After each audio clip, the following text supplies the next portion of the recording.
Hey, I'm OminousGiggle. I'm starting up this video dev blog to give updates on projects I'm working on, their status, and hopefully get a little bit more visibility for these projects themselves. Marketing is hard, but I am trying. So, what spurred this on? There have been some large changes that have occurred recently, primarily in my life, and then as a result, my game dev journey. First and foremost is the unfortunate circumstances where a third of the company I was working at got laid off, myself included. My life has been turned upside down a little bit as a result. And to those who aren't aware, jobs in the video game industry right now are in a really rough state. With so many studios being closed or laying off large numbers of people, this includes both AA and AAA studios like Blackbird, BioWare, Gearbox, and very recent like Epic just laid off like 900 people.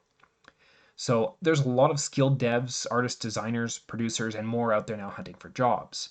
For me, I was a senior quality analyst, and QA roles in general I find tend to be fewer in number with a super high application rate, partially because a lot of people still view them as the entryway into the gaming industry, and also because once you have a permanent role in QA, if as long as you're staying in QA, you don't give up those roles. Uh, so while I'm confident in my QA skill set, I am expecting that it may be more difficult for me to find a new position at this time.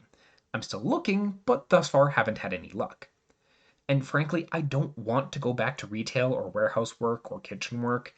I've done those enough in the past to know how bad it is for my mental health. If I have to, I'll do it, but I ideally am trying to avoid it if at all possible. I am very fortunate to have had some savings, so I do have a bit of a buffer period where I can afford to not work. Now, don't get me wrong, I'm still looking for work, but there's only so many hours a day that is fruitful for me to smash my face against reaching out to contacts, studios, and trying to get a job. But due to the situation I found myself in, this is a time where I can try and make the best of it. I can take what would have been my full time job hours and put those hours towards working on my projects full time. Now, due to this change, I've had to take a hard look at what I was working on, how far along the project was, and how far out I felt it was from completion. One of my projects is a 2D pixel art RPG called Souls Unrest. The basic premise being that your character can see ghosts, and after the ghost of a corgi named Dog who lived in your house goes missing, your character goes out and starts to find out what happened to them. And along the way, you meet and help various ghosts find peace, complete unfulfilled desires, and be able to pass on. Or not. That choice is yours. It's an ambitious game that I'm still fully intent on finishing. It's also my starter project during which I taught myself programming, pixel art, animation, musical composition, and more. So, regardless of what the future holds, I'm still working on that game. However, with making the decision of uh, taking my full time hours and committing those times to working on a game, I had to make the hard decision of whether to buckle down and work on Souls Unrest or to pivot my focus to something that's a bit more short term in the hopes of getting a project released and maybe being able to use that to supplement my income a little bit, affording me more time to work on my main project. Now, Souls Unrest is a large project, and even working on it full time instead of just some evenings and weekends like I had been, it'd be quite some time before it would be done, and that time frame is beyond the buffer period I have. Now, I considered other ways of trying to have it generate some additional income in the meantime, whether it's trying starting a Kickstarter, uh, finally actually flailing about that I have a Patreon that I use as a dev blog, streaming the time I work on it, actually getting my ass in gear and being noisier on social media and stuff like that to try and build awareness of the project. Uh, and while all of them have the possibility of starting to generate some income to help me get through this, I don't really know how to do a lot of that kind of stuff. And so I can't trust myself to be able to get those to a high enough degree that they would be able to support it and extend my buffer period longer. Uh, Now, on the flip side, I also know that launching a game doesn't guarantee me anything. There's 34 or more games launched on Steam basically every single day, and without marketing and making noise and getting awareness of the projects, they even the best games can hit the market and get no visibility. Uh, but I still decide that the smarter decision is to pivot the primary focus to a much smaller scope project. Something I can start, finish and launch over the course of the next 4 to 6 months, while also doing the other steps to get visibility for both projects. Uh, use my full-time hours to work on the smaller project, and then use my free time, my evenings, some of my weekends to still poke at things for Souls Unrest.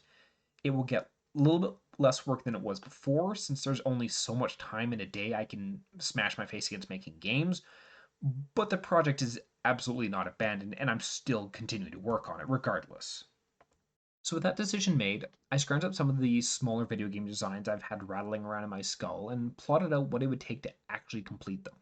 Like their overall scope, roughly how long I thought it would take, how many systems they had that I didn't already have a firm understanding of how to make. And from there, I picked one that I felt was feasibly completable within the next 4 to 6 months, and started fleshing out some of the designs. In the end, what I opted for is a top down zombie survival shooter with dabblings into the roguelike genre. This is partially because I just love zombie games. I'm a big fan of games like Left 4 Dead, 7 Days to Die, Back 4 Blood, stuff like that. But also because I already knew the basics of how to build a bunch of the systems I'd require, meaning less time to get things up and running and an easier prototyping phase.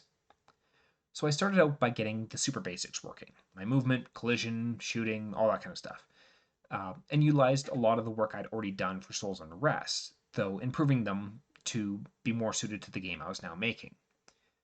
Next, I took a look at what are the major systems that I need to build that I don't already know how to do, and decided on an order to tackle those based on what I felt would give me the most bang for my buck. There was 4 main systems. These were included a Tetris-style inventory system, something like what you see in Resident Evil 4, procedural building generation, player-placed defenses, and multiplayer. So the one of those 4 that scares me the most is multiplayer, because multiplayer is a can of worms. So I put that one off for now. Instead, I tackled the Tetris-style inventory system first, as I feel the base of that system is also essentially what I'll use for the player-placed defenses. It was also something I was able to find a couple different tutorials on that I could dismantle and get a solid understanding of different ways to approach the system. And that system is now built and is fairly solid. I was also able to tie it in directly to my other systems, like weapon switching, shooting, ammo, reloading, all of that jazz. Now, with that out of the way, my next step is to tackle one of the biggest hurdles I'm expecting for this project, which is procedural generation.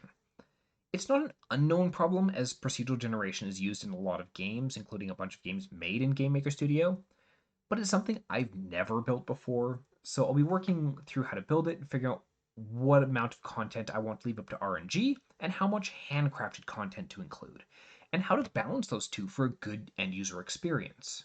After that, it's gonna be multiplayer. Uh, uh, but honestly, once again, multiplayer games are something that is a known quantity. People have made multiplayer games in Game Maker Studio, and it's mostly going to be figuring out how to make it work with the systems I have. And that concludes this dev blog. Thanks for stopping in. I'm going to try and put out a new video each week documenting the progress across the games. If you want to keep up to date with the status of the projects, hit the subscribe button below, ring the bell, smash the like button, leave a comment, all that malarkey. I'll also toss links to Twitter, Patreon, Twitch, all that kind of stuff down in the description. And thank you all for stopping by. Have a great day.